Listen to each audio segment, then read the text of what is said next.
Hi guys, today we have a game of my Tier 9 German battleship, the Friedrich D. Grosser. I don't know why it all starts meaning like that, but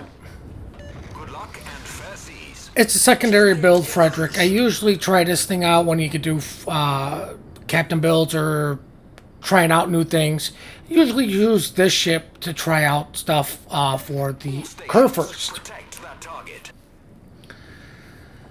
Now, the game plan is to try to support our DD as much as I possibly can and on sea.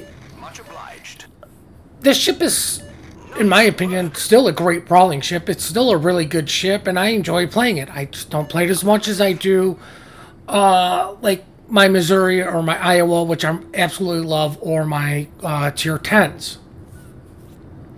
But it doesn't mean I don't like this ship.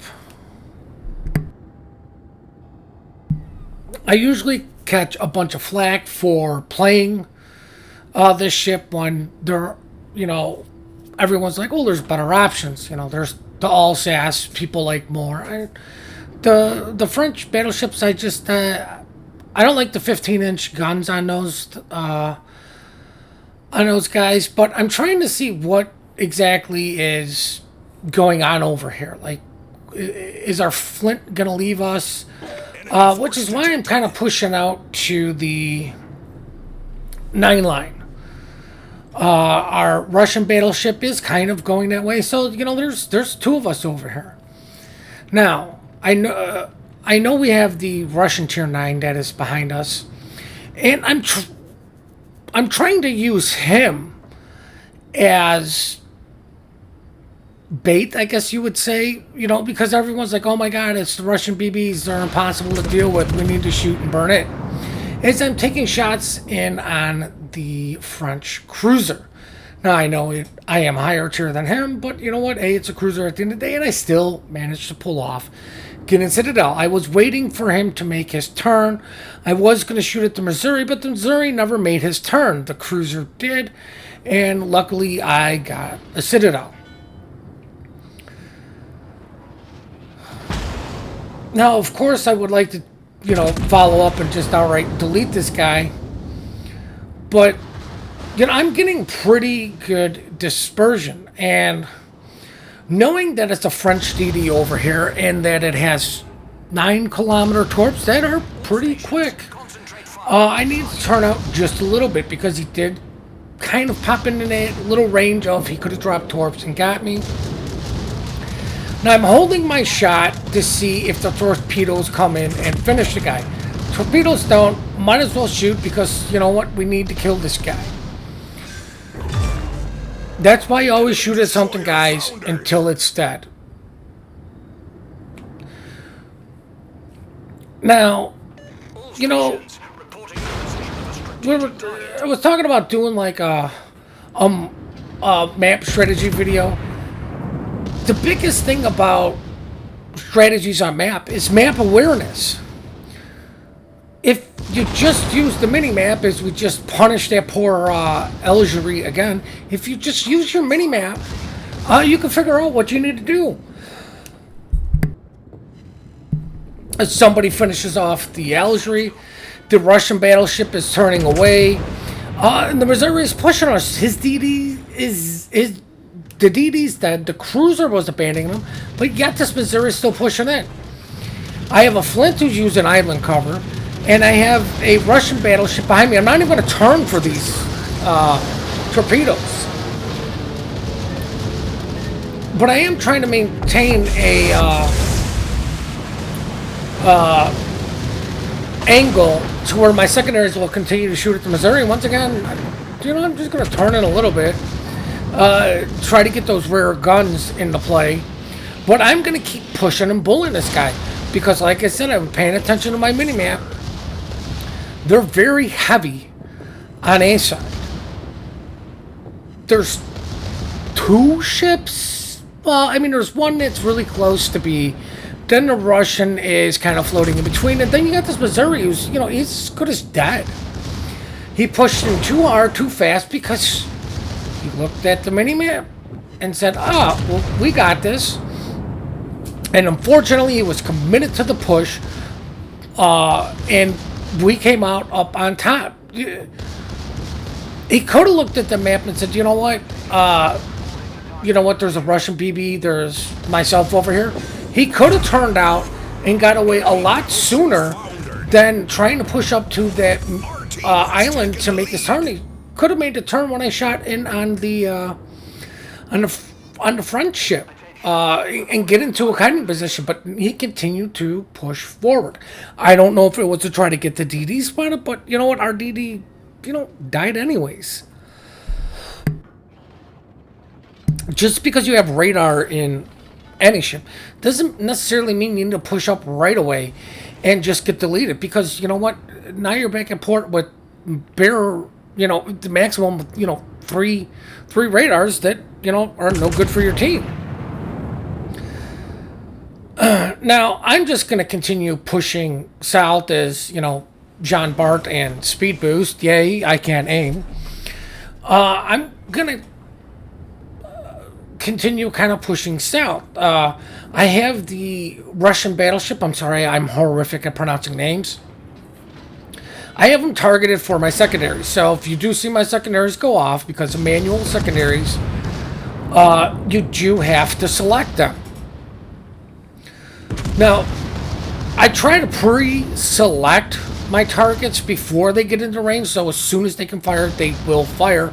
I'm not fumbling around with trying to get my trying to control click on the gentleman. But the reason I'm trying to or I'm focusing on the Russian battleship is because I have his broadside.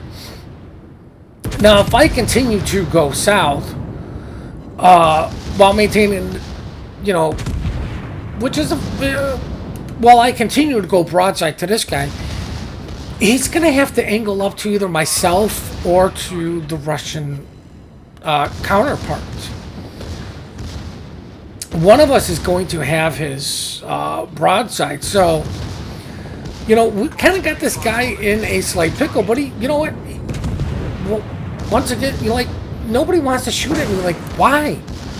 I was leading the charge. I still kind of am leading the charge. Just, the other gentleman, finally caught up. Our Flint is using island cover. Oh my God, they have poor Tier 7 cruiser in a freaking Tier 9 game. Whatever shall he do? He's using island cover. I'm sure he's probably sitting in smoke too. Double Citadel. Goodbye, Russian BB. Now I have the Jean Bart selected for my secondaries, not the enemy degrosser. But I have my guns looking at him. You know what? That's the one thing I love about this ship is I can realistically fight two ships at once. I turned back just to make sure that I did have the gentleman collect for my secondaries. And that's what I love about this ship is I can, like I said, fight two ships at once. I have my massive Nurembergs going to town on him, but I've got my primaries at this low health battleship that is pushing our Missouri. Any damage I can do on this guy is going to be good damage because it's less damage that, our Missouri has to do against him. While they may not be big numbers, there's still 4,000 less damage. Say our Missouri shoots at him and the guy's left at 4,000 damage. Hey, guess what? Because I did 4,000 damage to him, the guy's gone. Russian battleship, doing the same thing. But you gotta shoot at ships until it's dead because you never know when it can get a bounce, when you're gonna get those non-pens that don't do anything. And hey, I didn't get the kill, but the guy ended up dying. And sorry for the cough. I don't even remember what the health of this Jean Bart was, but secondary is constantly setting fires on you. Now I am turning my ship because it's going to be faster to turn my ship than it is to turn my guns. The other guys are kind of, they're already, I've already pushed down way too far, and I knew it. So I'm like, you know what? I might as well turn to get my guns on bear just to get this guy finished. Less guns in the game is going to be good. The carrier's dead, so there's no need for me to, worry about that. But I mean, there's a DD and a Seattle left. The Seattle's going to stay hidden behind the island. Chung Mu being smart, staying with his Seattle because they're better together than not, and you know they're behind an island. John Bart's a lot closer. Missouri's a lot closer. I kind of pushed those other guys down away from the fight with the help of the Flint and the Russian battleship. And, here we go. Nice teamwork. And I'm going to let guys know, hey, it was a great push through C. We just pushed right through it. They panicked and ran away. I'm not going to get any more headsing, guys. And trust me, we're going to win. So now we're just going to check out the post-battle results. Now, I hope you guys really did enjoy this video. I do hope you take something away from this. I do hope you learned something. And just because people don't think it's a good ship, like a lot of people think this is a bad ship, I do well in it. I enjoy playing it. Play it. If people don't agree with your captain skills and they work for you, they work for you. You've got to make what works for you, not what other people think is better. Now, I do appreciate all the support you guys do give us. Now, the other thing is next week I'm going to try to do nothing but community replays for you guys. There's been some stuff going on behind the scenes, with Sneaky and myself. And next week I would like to just do nothing but community replays for you guys to kind of make up for that. The email for that is in the description down below. Please remember to compliment good teamwork, good team play. We are quick to report, slow to compliment. Please hit that like and subscribe button and have yourselves one heck of a great day.